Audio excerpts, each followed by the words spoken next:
और जब मैंने कल प्रधानमंत्री को देखा हंसते हुए, मजाक उड़ाते हुए,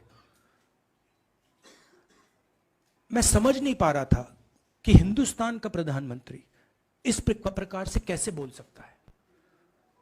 प्रधानमंत्री को यह पता नहीं लग रहा है कि हमारे देश में क्या हो रहा है।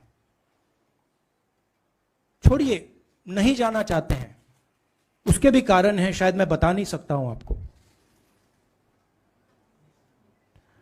उसके कारण हैं, मगर अगर जा नहीं सकते हैं तो मणिपुर के बारे में बोले तो। हिंदुस्तान की आर्मी, आप सब जानते हो, सेना को आप जानते हो, जो मणिपुर में हो रहा है, हिंदुस्तान की सेना उसको 2 दिन में रोक सकती है। 3 दिन नहीं लगेंगे। अगर हिंदुस्तान की आर्मी को कहा गया कि यह तमाशा बंद करो, 2 दिन में यह तमाशा, ड्रामा बंद हो जाएगा। प्रधानमंत्री मणिपुर को जलाना चाहते हैं, आग बुझाना नहीं चाहते हैं। यह है सच्चाई।